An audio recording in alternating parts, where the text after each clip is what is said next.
Okay, if everything has gone according to plan, we should be live on YouTube. Hello everyone and welcome back to Weekends with Avrona, keeping the streak alive even if a bit later than usual.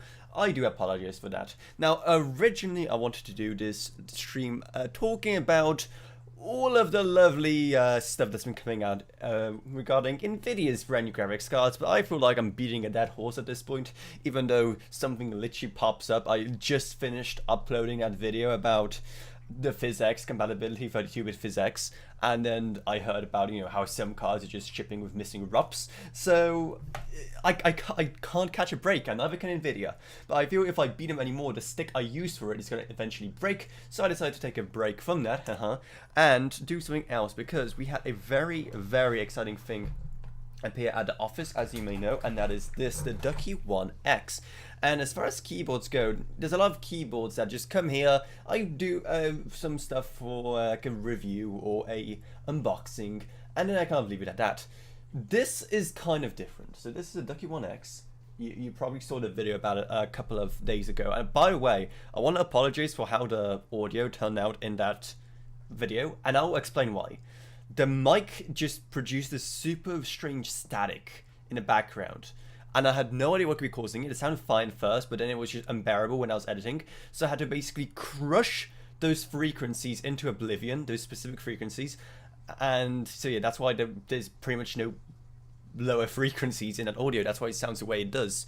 Turns out it was just the I did some more troubleshooting, and it turns out it's just the left channel of the microphone. And it appears, I took it apart, it appears that there's something wrong with the grounding for the left mic specifically. It's very weird, but I don't know, probably the grounding just needs to be restarted on or something, I don't know. But anyway, we're not talking about that video, we're talking about, well, we're kind of talking about it because it's about the same product, the Ducky One X. And I actually want to give this a proper go because it's such a weird, exciting product. I've never tried an analog keyboard before, so it was very, a great opportunity to do so, especially with this, being, as they're calling it, the world's first inductive keyboard. Again, how exactly it's going to differ to the analog keyboard enjoyer as opposed to a regular analog keyboard, I can't tell you. Well, I can tell you it is pretty cool. I love the fact you can adjust the actuation. The problem for me is that I cannot for the life of me decide what kind of actuation is good. Even when I was just playing around with it in the video, I could not quite decide. So if you don't know, if you didn't see the video, let me just quickly, well, first off, it would help if I turned it on. How do I turn it on? There it is. Is it even okay, yeah, it's working, cool. So let me quickly go over and show you exactly how it is all done, because it isn't. Oh yeah, that's another thing. You need, if you want to adjust anything in the app, you have to do it via a cable. So you can't adjust wirelessly. That's one of the negatives, and I kind of wish I talked about in the video. But yeah, you cannot adjust any of the settings unless you're running via wire. But that's also how the app works. So let me just switch over to it right now, and you can see exactly what I'm seeing. Where's my, there it is. So hopefully, yep, now you can see the menu. Like I said in the video, I do like the fact it isn't an app. It is just a website. However, because of it, it's also limited in certain points, like for example the fact it requires a cable. Anyway, so here's where you can get really creative. And that includes being able to adjust the actuation point of every single switch individually. So you can have just the spacebar be on 3.5, you can have the control be on like 1 as it is right now. How about we have this on like 0.7, and then yeah, they feel completely different, but again, I cannot tell you which I prefer. So that's kind of the point of this video. It's for me to test the keyboard myself, but also to allow you to kind of figure out if this is a keyboard for you. So if there are any specific games you want me to play, or any specific use cases you want me to test out, any suggestions you may have for me to get the most out of this keyboard, or any fun configurations when it comes to actuation points I should check out, let me know. This one is just all about testing and all about checking it out. Mnam says in chat, love your videos. Thank you very, very much. So yeah, if you're wondering why I'm constantly like looking up in that corner, that's because that's where my live chat is. I should really move it. But anyway, let's just another thing I want to do is actually set the lighting to the ripple effect I had last time, because it's just so good at actually testing the actuation point, because you know it allows you to measure exactly when it triggers. So as you can see, I'm pressing control right now. It's set to because I didn't save it, I'm pretty sure. There you go. Let's go to 3.5 just on the control. Okay, interesting. So let's just go with all, and let's go all the way to 3.5, and let's play some, you know me, Rainbow Six Siege, and see how it is. And then, I don't know, move it up and down depending on how I feel after that. So let's switch over to some Rainbow Six Siege, shall we? Where is it? There it is. And because I don't feel like dealing with some ranked or even just multiplayer in this, why did it switch over? Hello? I asked you to switch over, OBS. Why aren't you listening to me? Why aren't you switching over to the game? Are you seeing this? It's disobeying me. I don't like when things disobey me.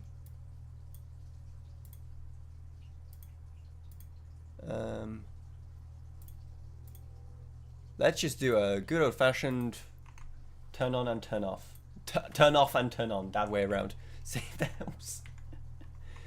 Oh man, don't you just love dealing with OBS?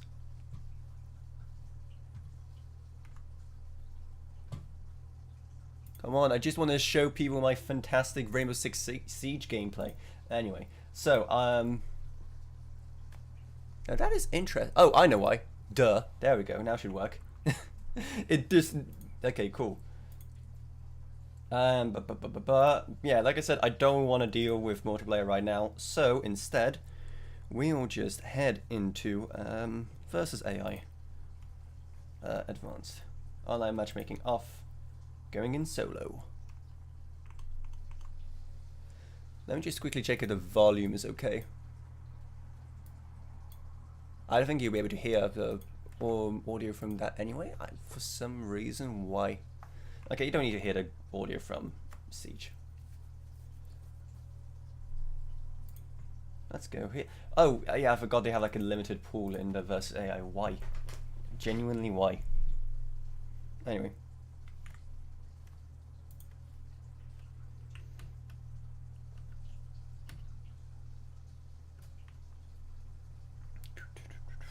By the way, have you guys seen the review of Siege X? I'm actually so excited for that. You know, you do know that I'll be doing a live stream reaction for when it's the full-on reveal happens on the 13th of March. Obviously, I won't be going because it's all the way in Atlanta, but I will be definitely live streaming it.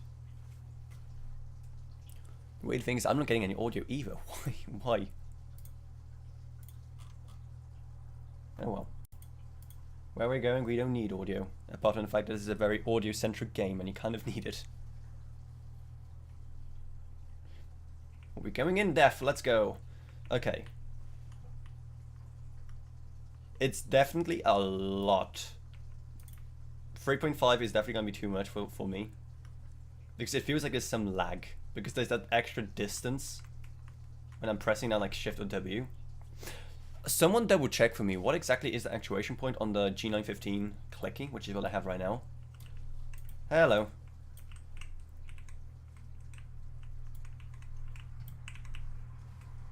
Because it definitely feels, it's definitely much more, it's definitely much less than this. But yeah, if someone could look that up for me.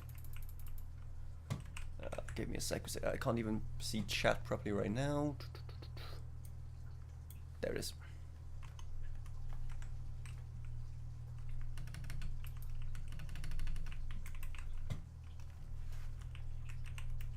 It also, another thing that's kind of driving me, I wouldn't say insane, but throwing me off, is just the lack of feedback you get with a, you know, tactile or clicky switch. There is some noise, but combined with the fact of how far down you have to press, I'm not getting the kind of feedback I would have wanted about, oh, come on. I'm not getting that kind of feedback I would want, that I'm actually doing stuff, that actions I'm taking are actually happening in a reasonable amount of time. So now, let's bring it all the way down to the minimum, which is 0.1 millimeter, and see how that affects things.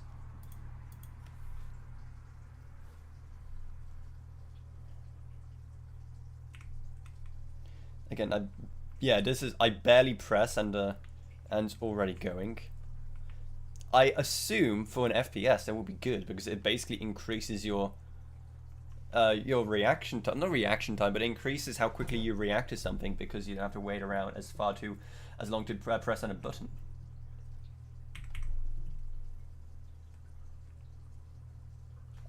And actually, I'm going to go hip on and go for a hatch drop.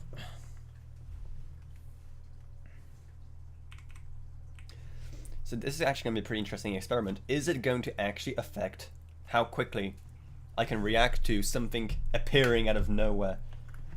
Also, these feet could be definitely better on this keyboard. They basically just collapsed when I tried to move it up a bit. Oh, this is weird. Again, Hibana's just starts moving a lot quicker than I expect her to. Also reacts to just me triggering run on the shift much quicker.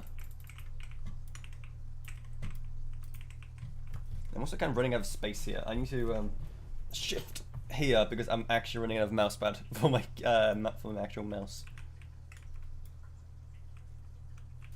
I know I should probably drone in and stuff, but again, the point of this experiment is to see how quickly I can actually react to things happening. That wasn't a great test of that. I'm gonna be honest. Oh wait, is it really just 2 and switch in versus AI? Okay, just bring back T-Hunt. It's so much more fun than just versus AI. Trying to go Capcan.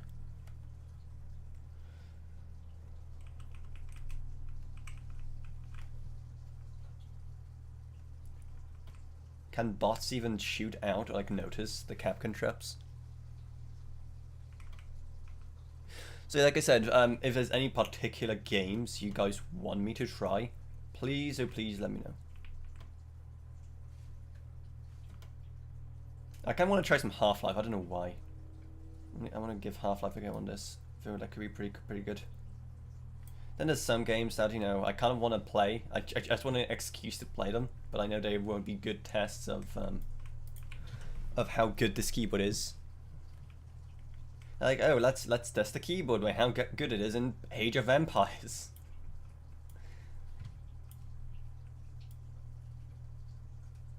Let's see how efficiently I can paint a map in CK3 on an analog keyboard. Yeah, no.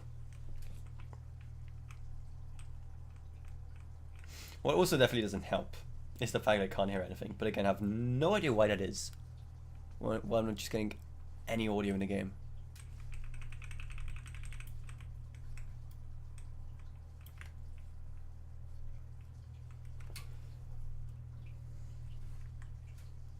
Let me literally just quickly do this and then this.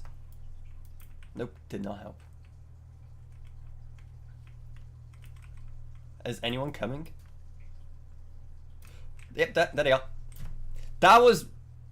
Okay. That was just... Wait, what? She didn't take a bit of damage from that. Okay, I need to do something about audio.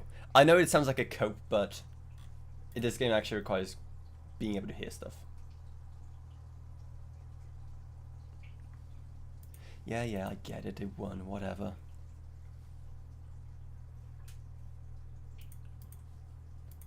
Let me restart the game. It's a tradition on the stream that something always goes wrong. Okay, so let's just do some Half-Life. I kind of want to do some Half-Life, and then hopefully this game will have a good think about what it has done in the meantime. Why can't you see 2 of me? There we go. That's too many.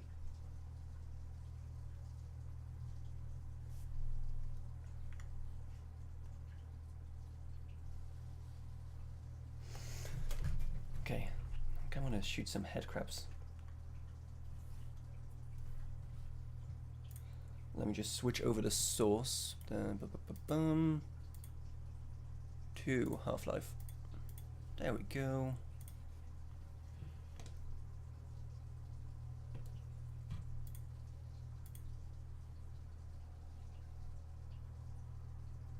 What's interesting is I still can't hear.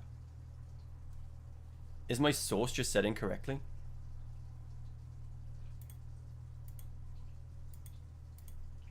There we go. Okay.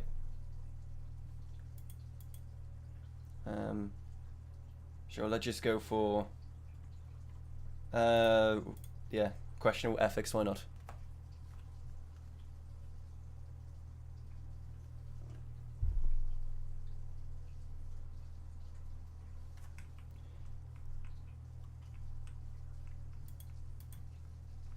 Okay, I think I may have chosen a bit of an early level, because I know I do have other weapons, okay. I just forgot the controls. I also have no idea where I'm going. Ooh, hello.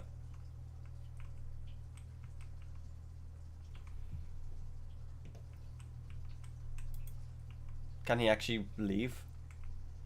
Okay. One thing I always kind of hated about Half-Life is how much you wiggle side to side. Like, it's very nauseating. And when it's set to just 0.1, it is actually a lot worse. So let me quickly go back and first let's test it at, I don't know, 2 millimeters. 2 millimeters actuation point on every single key, and see if that helps.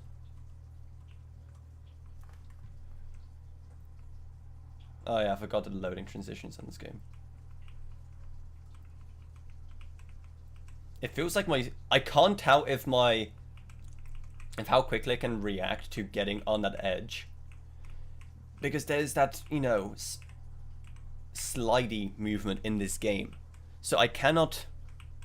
It's hard for me to tell right now how much it is just the stopping distance of me being able to react, getting close to the edge is different, or if it's just the slidey physics of the game. What do I do here? I honestly can't remember. I haven't played in so long.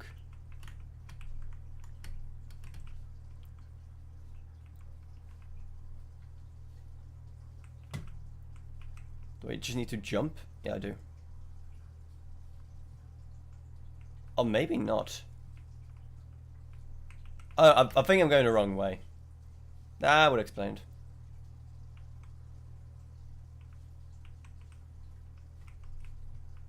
I'm going this way, I'm going this way. Let's heal up.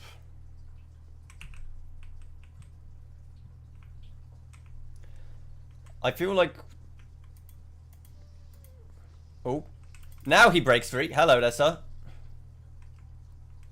Okay, he died way too easily for someone his size. What was the healing station?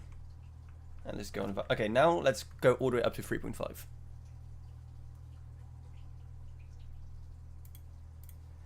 And see how that... Oh, let's also check the rapid trigger thing. I have no idea what it does, but let's try what the rapid trigger in the menu does. And now...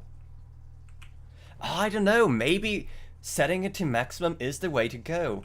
I kind of like how I have to put some force into it, you know? That's probably just because I'm mostly just used to clicky keyboards where you get that feedback, where you're certain what you're pressing. Yeah. I don't know. If you guys tried an analog keyboard before, let me know what kind of setting suits you best. I tried to ADS, I've already gone ADS.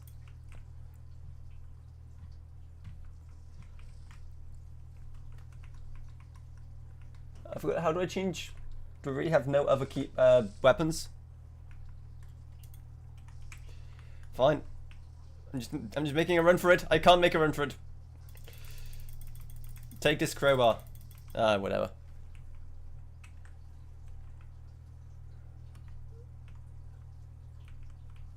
I don't know. I don't know which one I prefer. Okay, let's quickly go back to 0.1.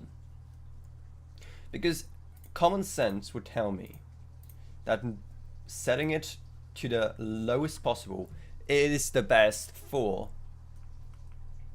FPS games. Because it just takes less time for you to react.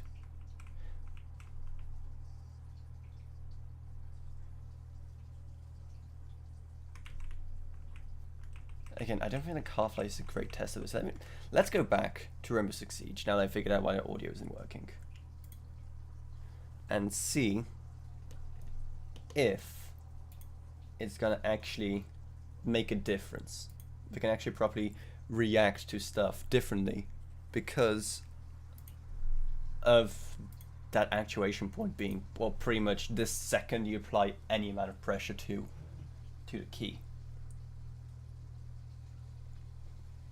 And I guess, you know, you can also customize it where, yeah, your WASD is super sensitive, but like everything else isn't. I think that could be pretty cool. Can you set different profiles as well? I can't see an option right now. If anyone knows if there's an option in the again, it's an app in the website to set different profiles. You can have a profile for this game, profile for that game.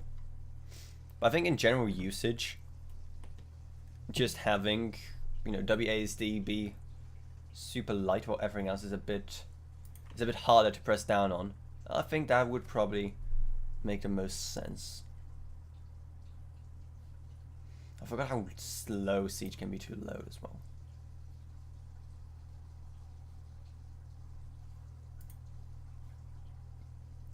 I'm trying to figure out what exactly rapid trigger does.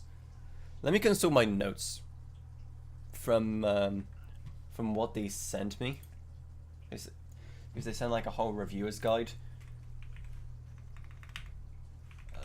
Ducky. Let me just search Ducky and it's going to show up. There it is. There's the review kit. What on earth is rapid trigger? Ducky inductive switches, adjustable actuation, rapid trigger, multi-point trigger. What is it? Okay, the game is loaded, so let's just go into the game. This still hasn't answered my question what exactly it is. So again, if anyone knows exactly, please, oh please let me know, but maybe we'll be able to figure it out. That's what experimentation is for.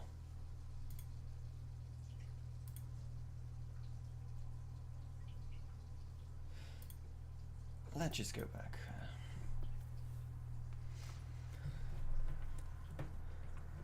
Hey, you can actually hear stuff this time.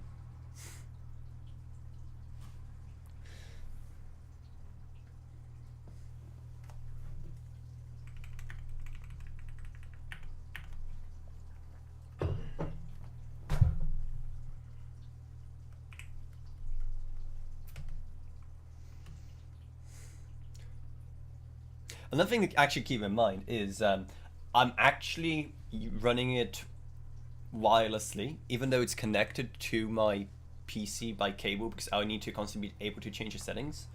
So, you know, there's probably like a bit of delay, but there's definitely nothing I can notice. I know some people say they can notice the delay in a like wireless versus wired keyboard. I have no idea how crazy you have to be to notice that.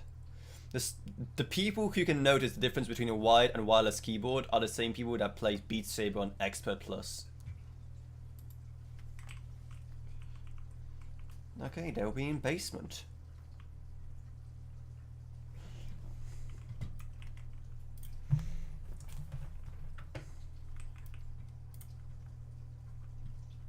Yeah, I keep on forgetting this isn't like a proper ranked game, so there won't be people spawn peeking.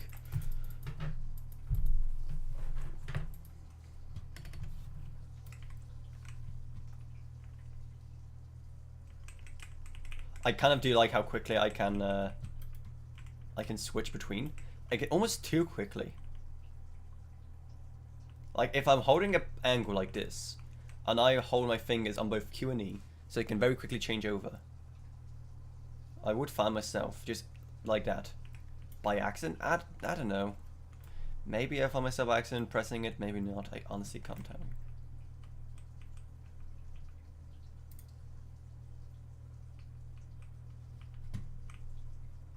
Did the AI really place an alibi incorrectly?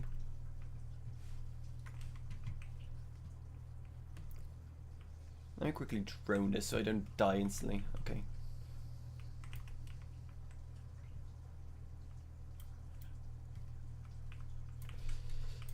There's the smoke. I gotta say, I kind of like it. I do actually feel like it's so much faster to react to stuff this way. Oh, I don't know if it's just... There has to be a more scientific... Ooh, I didn't check for Capcan traps. There has to be a more scientific way of testing it. I think that could be a really cool video.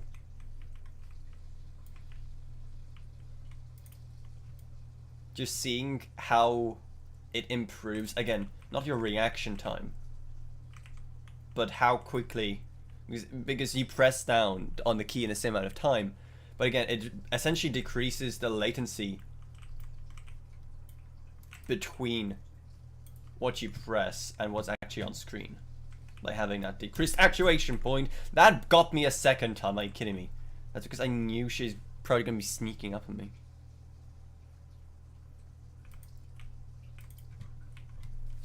She's somewhere behind the bar. It won't get me the third time.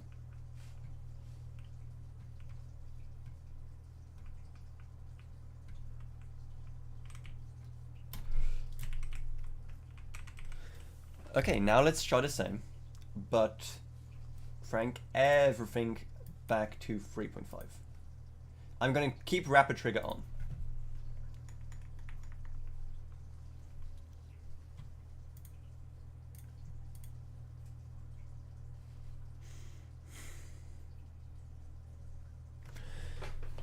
Now let's see if that makes a difference.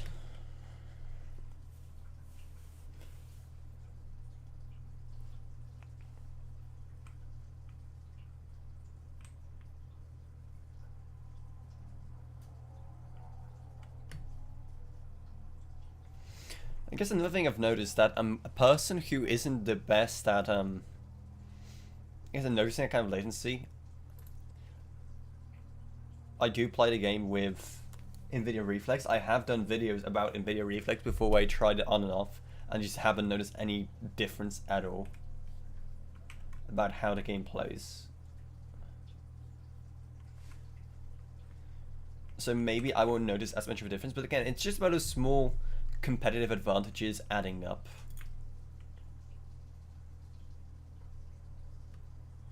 You know, some NVIDIA latency removal there, some, again, a keyboard that reduces the amount of time between pressing down on something and the thing actually happening. All of it should come together to give you some sort of advantage. Ah, they mute jammed it.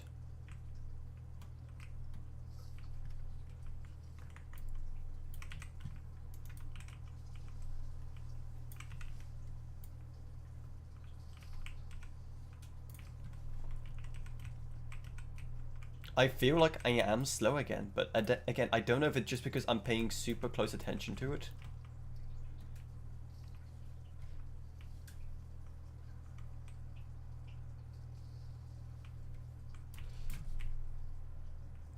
That was about as fast as it was before.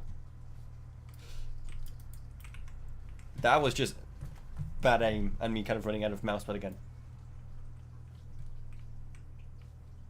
And now you're there. Oh boy, that's a live view. Fine, pistol. Pistol time.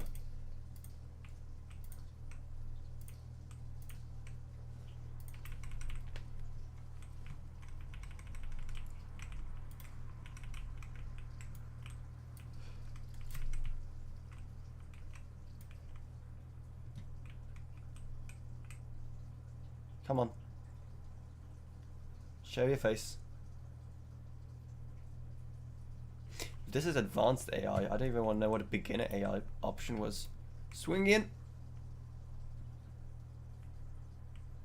They didn't even do a rotate between sites.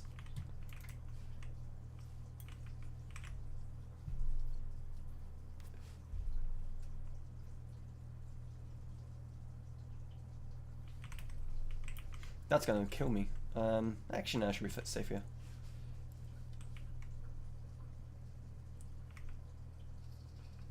They did actually shoot out a Claymore. I'm impressed.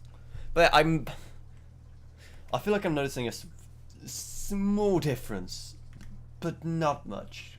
I'm going back to 0.1.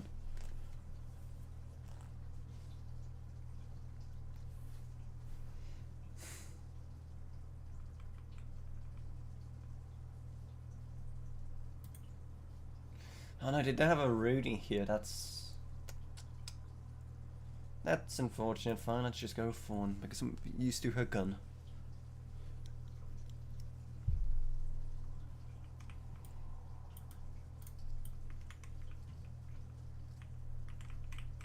Again, I'm just trying to figure out how much of a difference there is to how, you know, when, if I want to stop, how quickly it is I actually stop or turn to run. There has to be some other downside to having that kind of low actuation, right? It feels like it's just, there has to be something I'm missing, because there's no way that by just reducing my actuation to 0.1, you know, it just makes everything faster.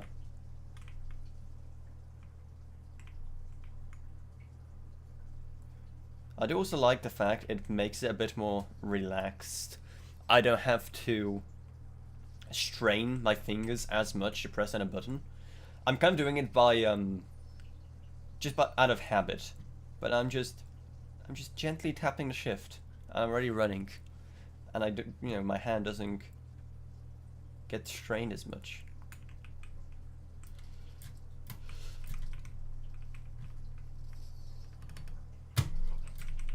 That was pretty decent in terms of speed. Again, part of it is just how quickly I can do it on mouse. But again, it's just being in the right position. Whenever you approach an opponent in this game, it just becomes this game of moving around. Just ooh, okay. Yeah, when you see someone, you immediately start dancing in a way. You're just trying to position yourself better. So, like, if I just wanted to quickly peek. Huh, huh. I kind of like it. Just a very, allows you to do a very precise quick peek with that. Again, the game doesn't have proper analog movement or anything. You're going to move the same amount no matter how much or how little you press it. But it's just about how quickly you can do it.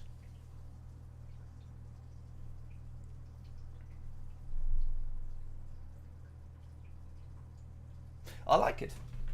I gotta say, I kind of like it.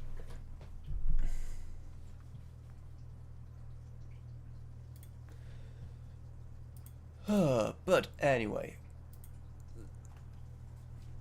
I am still undecided, I gotta say, after all of that, if I'm gonna keep this. What's with this one strand right here? It's really annoying me. There we go.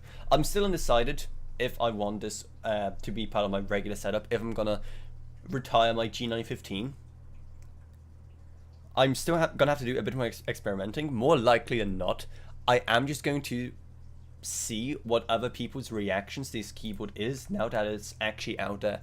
People who are more familiar with analog keyboards specifically, and if that kind of advantage I feel like I'm seeing is actually real, and also if there's any specific configs, because again, it's just about that customization. If we go back to this, it's just about how much you're able to customize. If anyone is able to recommend like ideal settings for Rainbow Six or maybe another game, please, oh please, let me know. So we'll definitely be trying it out maybe in a future episode of the show.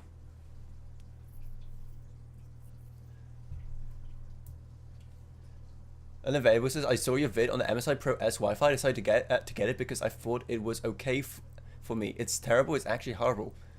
How is it bad? I can't remember which one the Pro S is. I think it's one of the Pro S is the mega budget line. What kind of issues are you having with it? If I remember correctly, it's one of the budget ones, but still. Like, what's actually terrible and horrible about it? If it's unstable or something, if you're having some kind of proper hardware issues, it's probably just a one-off error with the motherboard itself. It probably isn't the fact that it's just a bad model. It's probably just that it's just a defective motherboard or something if you're having instability or whatever. So yeah, I'm kind of... It can't run my EK-IO and has no ARGB? Does it really have no addressable RGB ports? I need to look that up. MSI Pro S. Which Pro S as well? That's the other thing, because they have a Pro S with a B650 and a C790. I don't think I covered a B650. I definitely covered a B790 though, I'm pretty sure.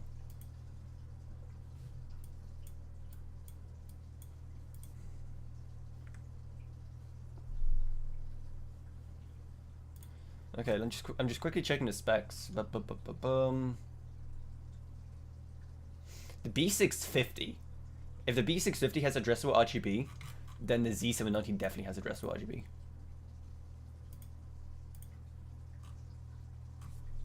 MSI Pro Z790. It has a slot where it says RGB, but there's literally nothing there. If you have just a missing connector, you could definitely have the board returned.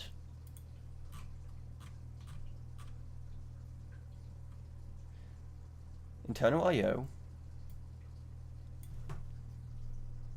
That's interesting. I'm looking at the specs page right now. It doesn't appear to say ARGB for the Z790. Again, I'm not sure which one specifically you're referring to.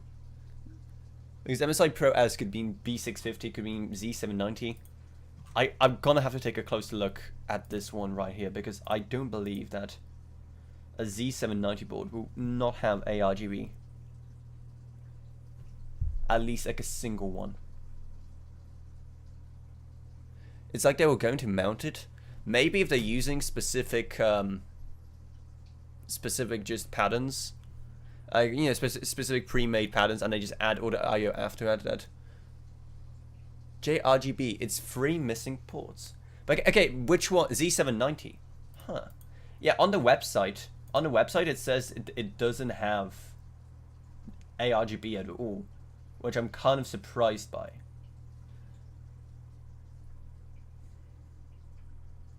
When I'm looking at just the motherboard itself, the resolution on these images, here I'll show you. I'll show you guys what I'm seeing right now, if it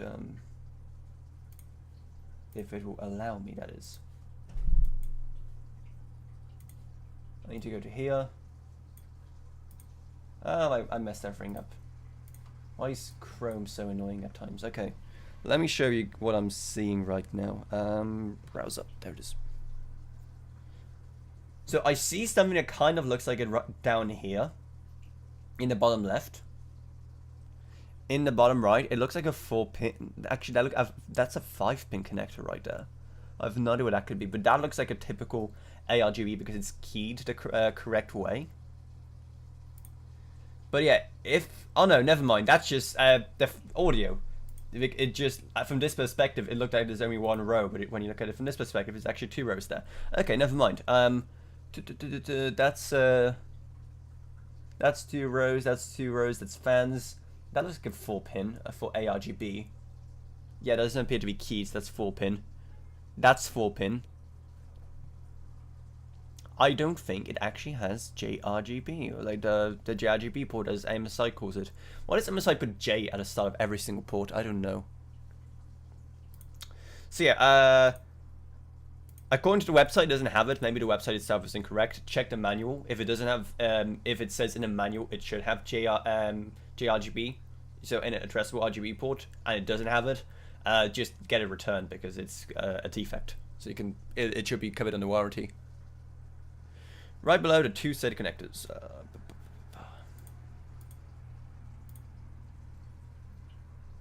Oh, I see what you mean now. Do you see that? Again, the resolution's awful, but it appears like this is where it would normally go. But in this cut down model, they just don't have it. Interesting. Yeah, that's pretty unacceptable from MSI to not have an addressable RGB port in a Z790 board. And then just to have it ready. Have the traces are probably there. It just hasn't been soldered on. If you feel up for it, buy an ARGB connector on eBay and solder it on yourself. If you're up for a DIY challenge, see if it works. Oh, actually no, because there could be some issues with the RGB software not seeing it. Yeah. Because if you know the RGB software for MSI, which is what is called Mystic Light, no, that's just, I can't remember what it's called now. Dragon Center, something like that. If the software itself, oh, why did it not show? Why is it not showing the page? Give me a second. You're just seeing two of me this entire time instead of seeing the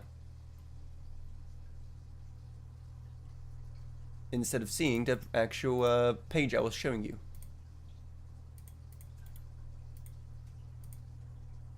There it is. So yeah, this is what I was talking about. You can see the point here where it was supposed to be mounted, but it just didn't mount for some reason. That is kind of weird. I'm wondering about a possibility of you just, you know, soldering your own. So if that's the only issue, I'd say I wouldn't call it a bad motherboard. It's a budget motherboard. Even just by looking at it, you can tell it's a budget motherboard. But cutting corners by just not even bothering to solder on a gRGB is kind of dumb. But yeah, it's still fine for the price. Also, they kind of have different priorities with it. It's also about like having that PCA One X expandability, as you can tell here. So yeah, if anyone knows the answer, by the way, to how that would work, where you basically, if the traces and everything is already there, and it's technically kind of connected up, could you be able to just DIY hack an ARGB port like that? An ARGB connector? It would probably require making the RGB software think that your motherboard is a different motherboard that has ARGB, because again, the RGB software may go like, oh, I wasn't expecting ARGB on this motherboard, so I'm not even going to give you an option. That's actually interesting. So what should I go get instead? Something around the price. I have DDR5 1080 Ti, great choice of graphics card, still holding up strong. 2 terabytes of storage. Honestly, just go for the MSI Pro Z790A. I think that's the one that is the go-to for pretty much everyone. I think it's the one that got by far the most views as well on the channel, because it's price to performance, price to feature set. It is actually unbeatable. Let me quickly check if it's the one I'm thinking about. MSI Pro Z790A. If you want to save some money and, you know, start saving up towards a better graphics card, because don't get me wrong, 1080 Ti, great graphics card, but kind of old at this point. I would also just recommend going Z690, or even like a budget. What's the budget chipset for Z790? B750. I'm B760. That's the budget chipset for that. Yeah, go B760 even. You know, just start saving up some more money and grab yourself an RTX 40 series maybe. So to be fair, that's also a dangerous game you'll be playing right now. The GPU market's in an interesting spot. People, you know, offloading their 40 series in preparation for 50 series. 50 series isn't available. because it's sold out instantly, and then it has so many problems that people will probably go for 40 series a lot more. I think like the value of 40 series will just shoot through the roof right now. That is my prediction for the GPU market. It probably already has, because people were, you know, really anticipating 50 series, but seeing kind of issues it has, and seeing how they're just out of stock and it will be for a while, people are gonna go after 40 series. They're gonna sell like hotcakes. So if you are selling one, you know, you can definitely earn a few extra bucks. It's a used GPU for my brother. Yeah, it makes sense. I used my 1080 Ti for ages. I think it was like what, early 2024 or late 2023. I think when I switched over for a couple of months to an Intel Arc A770, mostly because just for the sake of making videos, and then I finally did like a proper permanent upgrade to a 4080 in I think early 2024. Also forgot to mention my first PC. Congrats. Welcome to the PC Master Race. Enjoy your stay. Anyway, I think we'll probably just be ending the show here then. Like I said, I really like this keyboard, but I would love if people could give me some suggestions on good setups to try with it to really see if it's good. I'm pretty sure that Ducky have like a subreddit or something, or even just like an analog gaming keyboard subreddit, and see if maybe people there will be able to give me some suggestions. But I think that's pretty much end of the show tonight. Has been a pretty solid, what, about a half an hour, almost 50 minutes. Yeah, I'd call that a pretty good show. So hopefully you guys liked and enjoyed what we did today. A quick little experiment. Like I said, I want to really experiment with the show itself, do different things each week, ranting about it in video one week, playing some games and testing out keyboards another. Just keep it nice and entertaining and varied. But anyway, that's about it. So I hope you enjoyed this live stream. If you did, then remember to subscribe, like, whatever, and I'll see you all in whatever I make next. Goodbye, everyone.